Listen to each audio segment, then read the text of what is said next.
All right. All right. We have a $5 tip to start off today for tipping here on Kick. On PayPal. Here we go. And it is a $5 tip from Guitar Player 1939. Guitar Player says the following. I noticed that certain hand-selected content creators have got to play the Persona 4 demo, while the rest of us all have to wait. So, yes, this is something that I strongly warned against many, many years ago. And I was actually...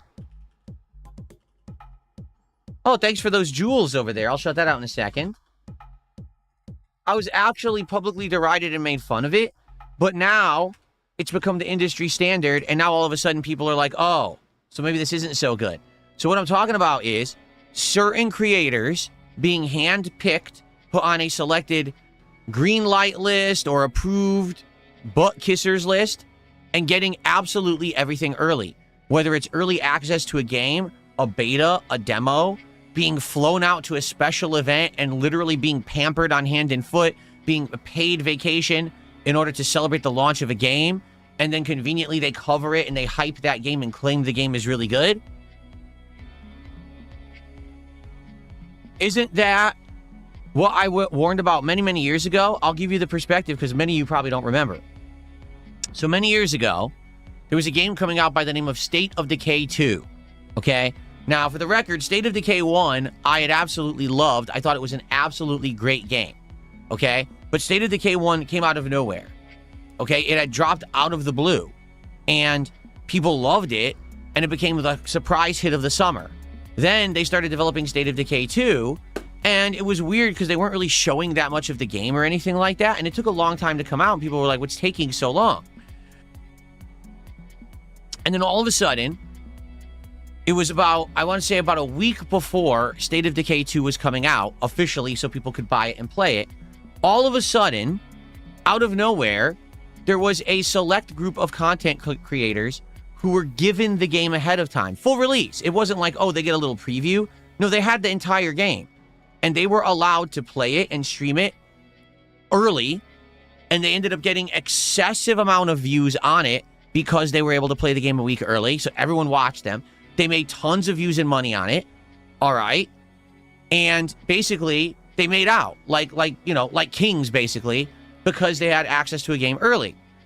Funny enough, as they were covering the game, they weren't allowed to say anything negative about it whatsoever because they had a contract they signed that stated they weren't allowed to review the game until the review embargo ended.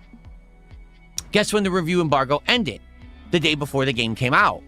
So literally they could play it, but they couldn't criticize it. They could literally only sit there and play it and say good things about it, because if they said a negative, that could be considered a review, a violation of the terms of their contract, and they have it terminated. So they literally played the game and kissed its ass nonstop. Okay? This is paid advertisement. This is not content creation. This is not actual valid gameplay or criticism. This is a paid advertisement to shill a product. But it was not presented that way. Okay? It was a misadvertisement. It was basically very deceptive. All right? So it's the week before State of Decay 2 comes out. Someone contacts me. I actually was on a mini vacation in Seattle with my then girlfriend, Kat. At that point, we weren't married yet. Okay? We were in Seattle spending time together, and someone had tweeted me, when it was still Twitter, and said, what do you think about so-and-so? And I specifically remember one of the people. It was like that Golden Gloves TV guy or whatever. Okay? And he said, what do you think about him and others getting early access to State of Decay 2? And I went on Twitter and I started doing research, and I found out the entire situation. The whole embargo thing, how they weren't being honest about the game, and yada, yada. And I responded very matter-of-factly. You can go watch those shills do whatever they do because they're making bank doing it. But if you want to watch an honest creator play this game, you can watch me play it on Friday when it actually comes out. I will pay for it myself, so you know that I spent money on it. Therefore, when I play the game at release, you'll know it's the real version, not me kissing its butt, and I'll tell you what I honestly think about it. Okay? I just basically walked away because I was in Seattle spending time with my wife. It's like a day later and people are like, Phil, your Twitter has blown up. Are you aware that you pissed off all those creators who got the game early? They're all shitting on you. They're shitting on me for what? For speaking the truth? Yes. And it was Golden Gloves TV and others. They were all like, quote tweeting me, this guy's just sour grapes because he can't get the games early. This guy got left behind. This guy, no one cares about him. He's a loser. That's why he's mad. No, that's not why I was mad. I was mad because you're a bunch of paid fucking shills. You don't make real content. You're a bunch of bought out bitches, and you ruined the game industry by being paid spokespeople rather than gamers. You're phonies. You're fakes. No one should watch your content because it's all staged. That's why I was pissed. I don't give two fucks about getting State of Decay 2 early. No one cares about that fucking game. Now, incidentally, later that week, State of Decay 2 actually came out. All right? And guess what happened? It sucked. It literally fucking sucked. The game itself was way worse than the original State of Decay. They had removed all of the fun story elements of the game and made it basically an online co-op game. Not to say the original wasn't co-op, because it was. But the basis of the first game being fun and having this interesting story where each character had meaning, and it led to this overarching narrative. They cut all that out, and they just made it online co-op gameplay to survive. That's it. So they removed a critical element that made it fun for a lot of people. The game was terrible. I'm not kidding. It was also full of bugs. It just wasn't a very well-polished game. So here I am playing it, and I'm like, so this is why they're upset, because the game actually fucking sucks. And they don't want people to know that because they got paid to say it's good. So if people find out it sucks, they're going to look like shills. So that's why they're mad at me for saying, watch someone real play it later in the week. They don't want the truth exposed. They want to keep making the bag, kissing butt, lying about games, and making a living doing it. Okay? So this was almost a decade ago. I want to say this was like 2018. Okay? So like 8 years ago this happened. And at the time, I tried to use it as a cautionary tale, stating, hey, guess what?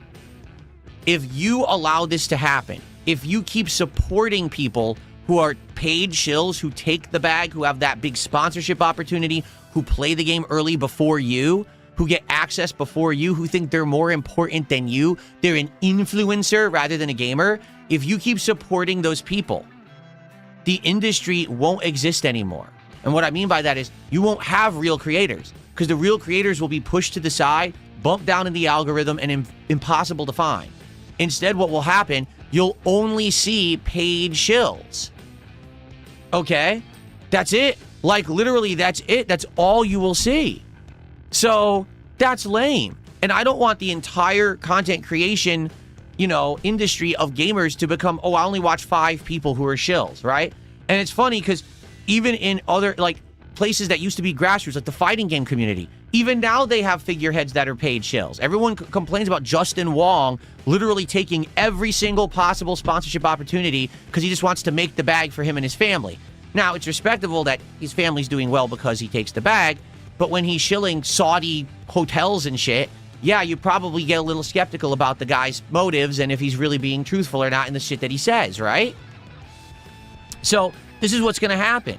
As soon as people started taking that bag 8 years ago and realizing if we just say good things about games and lie, we'll be on that selected, approved list of people who get every opportunity. All right? Because let's be honest, who the fuck were these people before they started doing that? Right? Who were they? It wasn't until they started kissing butt. They started saying yes to everything. They started being positive every waking moment that all of a sudden now they're notable. Why? Because they got the early access? They got paid for it, stupid. They're not being truthful, but that's just the problem. No one cares. Everyone is gullible, ignorant, shill, and just accept, keep watching their content. If you keep watching the content of shills, all you will get moving forward is shills. Dishonesty, lies, bullshit is what will become the norm because you're too stupid to realize you're watching a paid advertisement rather than a real gamer who cares about what they're saying to you. Okay? That's just the God's honest truth. It's like I've said over the years, If you support it, it will never improve, all right? If you keep buying Pokemon games, despite the fact they run like shit on the Switch, they'll keep making shit Pokemon games on the Switch. Sorry, that's just going to happen. If you keep playing games that are games as a service, microtransaction games like GTA Online, it's going to be another 15 years till we get GTA 7, because why on earth would Rockstar care about making it when they're making money hand over foot on the games as a service game? Your money, views, and attention dictate where industries go. So if you want legit creators, watch legit creators and boycott the shills, because they're only there to make a buck and they don't give a shit if they're telling you anything truthful. All they care about is how tightly wadded their pockets are with money. Okay?